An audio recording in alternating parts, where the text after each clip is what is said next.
Sniper Elite V2 is the sequel to the original Sniper Elite, which we made a few years back and was really well received, and we're very proud of the title. And in Sniper Elite V2, you play an Allied sniper who's sent into Berlin at the end of the Second World War as the Red Army is closing in. And your mission is to assassinate 5 V2 rocket scientists before they fall into Russian hands.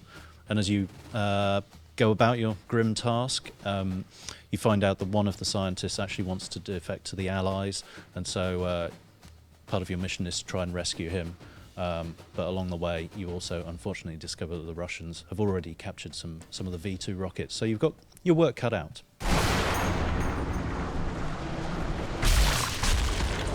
The V2 rockets were a real technological breakthrough in the Second World War, and the fear was that if Hitler or indeed the Russians got their hands on working V2 rockets, then they could really turn the tide of the war and the way it was going, and they were capable of distributing nerve agents as well as all sorts of other nasty explosives.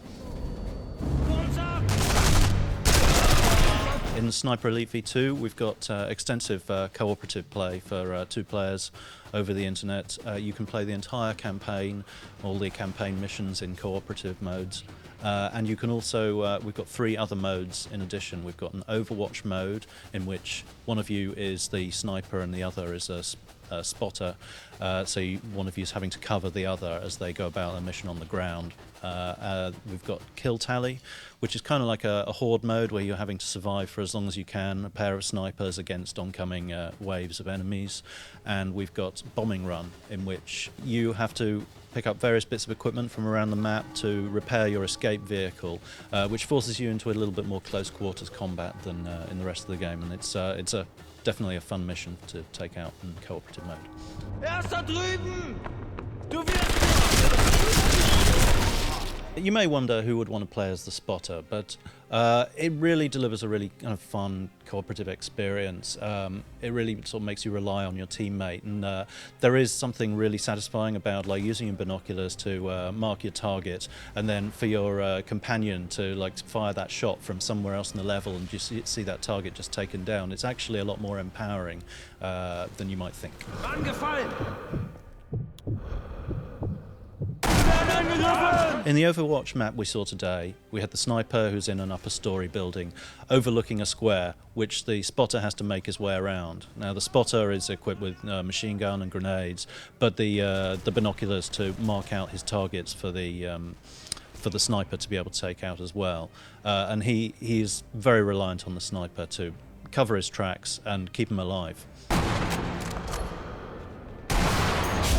We mix it up as you go, so you'll get trucks coming in, delivering more enemy Nazis to deal with, and you can take them out like one by one, or you could take out the entire vehicle itself like in one go, and if that explodes and the guys are nearby, then they'll be taken out too.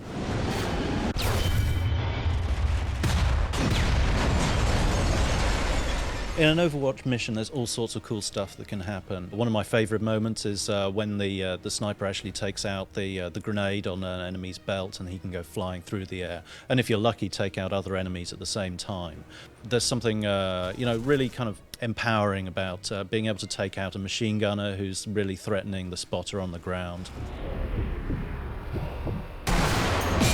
I think my favourite thing in Sniper Elite is the fact that it's different to a regular run and gun kind of game. You have to take your time, you have to observe and then plan what you're going to do before you engage the enemy.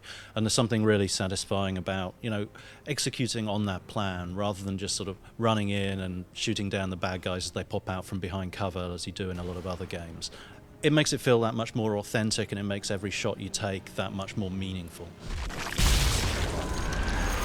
There's quite a variety throughout the single-player missions. They all have an element of sandbox play to them, but it's kind of a linear sandbox. There's a beginning to the mission, there's an end to the mission, but within that, you have quite a lot of choice about how you're going to go about it. In some, you have to find a particular vantage point, and that's really crucial to the mission. But how you get there and how you proceed once you've taken out your target, and how you escape from the area if you have to exfiltrate, all of that is entirely up to the player, and it's up to them and their wits to decide how to play.